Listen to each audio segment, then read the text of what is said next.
Hello everyone, welcome to GGN. Today is Friday, June 29th, 2012, and I'm Darko. This is my website, ggnonline.com. There's a poll up there, you can check on it and vote how long until a drone kills the first American on American soil. So far, the majority are saying within the next year, followed by the next 2 years. You can follow GGN with your email address, also on YouTube, ddarko2012 and ddarko2013. And if you'd like to help, you can donate right there. So, and there's also a little news archive there. So, I'm ready to go here, and we're going to cover the economy. And the biggest news, of course, is Obamacare approved. It was kind of shelved for a while there, and now it's back from the dead. So, and a little bit of eugenics, because you have financial warfare, and then you have social warfare, you have eugenics, and it kind of all just is immersed, right, in the same global agenda. So it says here, Obamacare approved, IRS to force Americans to buy health insurance. It says it's a victory for Obama and a travesty for the middle class. The Supreme Court upheld Obama's health care mandate, empowers the IRS to begin to regulate America's health care by 2014. Expect IRS thugs armed with shotguns knocking at your door to fine you almost $700 a person or $2,000 per household for failure to purchase health insurance. If you fail to pay the outrageous fine, expect to be sued by the IRS. It says here that revised healthcare laws remove the penalty of almost $250,000 in imprisonment up to 5 years. It says here this ruling allows the federal government to force citizens to enter a contract with private corporations to buy health insurance. This is happening just days before the 4th of July, when Americans won its independence from British tyranny, and now we face the same tyranny today. It says here by 2014, all Americans will have to submit or face being fined and sued by the Internal Revenue Service. The American people are already struggling financially with record unemployment, inflation, and trillions of dollars in national debt. By the time health insurance becomes mandatory, the middle class will be financially bankrupt. This is the reason why the military and police are preparing for martial law in the U.S. streets, says because people will revolt against the system that has basically turned people into financial slaves. So it says here that they're conditioning Americans with checkpoints and speed traps, army drones to spy on us. We're going to cover all this, rolling out the tanks and putting military goons on residential streets to prepare us for what is to come in the future. It says here the Bilderberg Group discussed in Spain about wanting to level America into a third world impoverished nation where we're all poor under world government dictatorship. It says here soon the Americans' standard of living will drop significantly, and it won't just be the standard of living, it will be their age of death, right? Their basically the average lifespan. It says here services will be cut. We're going to get into that too, death pathway and stuff like that. Taxes will be increased until we become so poor that we are unable to fight, and resistance will be futile. As Americans issue split decision on healthcare ruling, nearly 2/3 believe politics played too great a role. So it says Americans are sharply divided over Thursday's Supreme Court decision on the 2010 healthcare law, with 46% agreeing and 46% disagreeing with the High Court's ruling that the law is constitutional. Then you have from the Daily Bail, Obamacare complicated. Check out the flow chart. And yeah, there's our buddy, the IRS, right there. But it's just a god-awful mess. And you have Secretary of Health and Human Services in the middle. All these different vested interests, all these different bureaucracies. And the biggest invested interest that helped write the bill was the insurance companies. And they're the ones that are going to basically, how could you say, not profit. Well, they will profit, but they're going to get the best advantage from this, right?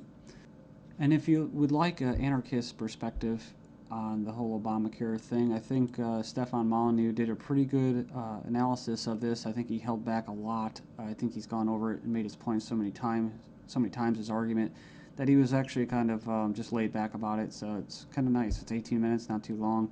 The truth about Obamacare, yes, it's even worse than you think. And right here in the description, he puts in there the 6 facts that he presents in his argument. So fact 1, there is no law in the U.S. anymore. Basically what he's saying is that if they could just do anything, then there's no law, right?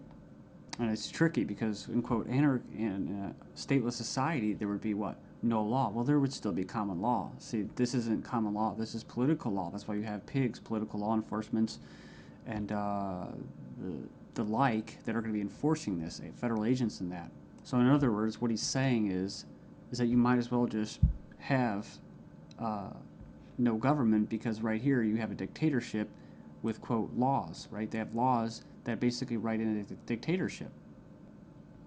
So we have here Obamacare is an admission that all previous government health care programs have failed. So, and this is true. I remember the recording, about Nixon and stuff like that, getting people on Medicaid. It doesn't really matter whether it's good or not. And in fact, costs have already doubled from initial estimates, and that's usually how it works. As soon as this gets closer to fruition, oh yeah, some hidden costs. Sorry, guys. Fact 4, 70% plus of healthcare issues result from individual choice. So the thing about it, he's talking about smoking, drinking, eating basically a lot of bad food and stuff like that. You can actually help. But a lot of these people that are going to, quote, benefit from this are not going to be doing anything to help their own health, right? So it says here the inability to discriminate on pre-existing conditions is an essential driver of healthcare cost. So I think what he's saying there is it's not very free market. It says here that the fines for non-compliance are destined to rise enormously. We have 15 reasons why the Obamacare decision is a mind-blowing disaster for America.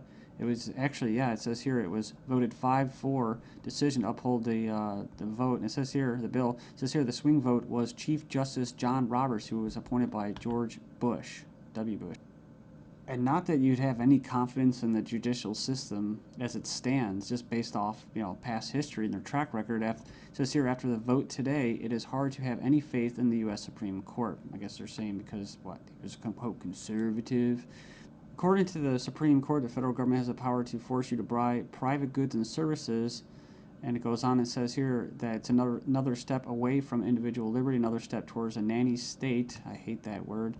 But it says here IRS is now going to be given the task of hunting down and penalizing Americans. And it says here, in fact, the Obama administration has given the IRS $500 million extra outside the normal appropriation process to help them enforce the provisions of Obamacare they're in charge of overseeing. It imposes more than 20 new taxes on the American people. And you can click the link there. If you click the title of this article, you can find it and check it out. So it says here, number 5, an attempt to control costs and promote efficiency. Obamacare limits the treatment options that doctors and patients can consider. In other words, the death pathway, right? The British system, this is likely to result in a decrease in life expectancy. That's what I was talking about in the United States in the beginning of this video. So yeah, it's going to send health insurance premiums soaring, especially for younger Americans. And, it's going to crush small businesses, as they say. And number 9, Obamacare is going to make the emerging doctor shortage in America a lot worse. So hundreds of thousands of doctors are leaving the medical profession because of this. It says here it's already forced the cancellation of dozens of doctor-owned hospitals. And it says here that the following is one example from the Alliance Defense Fund. It's an insidious little provision. It says here, did you know that this bill, you'll have to pay for life-saving drugs, but life drugs are free. So 100% free. If this plan were really about health care, it wouldn't be about, it would be the other way around. So yeah, it's like robbing from the future to pay for the living. So and it just turns into a god-awful mess.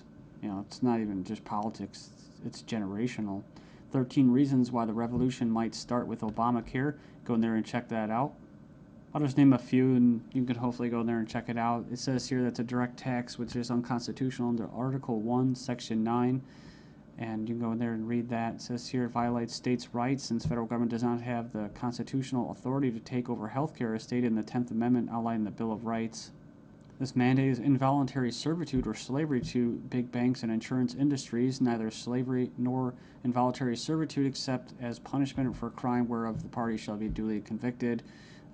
Basically, the 13th Amendment. So yeah, that's the federal government's 4th of July Independence Day present to Americans. It's pretty crazy. I mean, you think the timing of this was just happenstance? I bet it isn't. Let's just show you. Just give you a big middle finger right in front of your face. Stagnating life expectancies in the United States. Poor U.S. citizens live 5 years less than the affluent, but they don't talk, what about the middle class, right? So despite modest gains in lifespan over the past century, the United States still trails many of the world countries when it comes to life expectancy. We remember this article, top doctors chilling claim the NHS kills off 130,000 elderly patients every year. It says here, a professor says doctors use death pathway to euthanasia of elderly. Says here that Liverpool care pathway, death pathway, may be slippery slope to backdoor euthanasia. This is from 2009 from the Telegraph. Says here that the patient assessment selects those deemed close to death for withdrawal of food and fluids or being placed on a continuous sedation until they die off. Next up, we have another little example. Doctors said this individual was a typical lazy teenager. Actually, she had an aggressive form of cancer.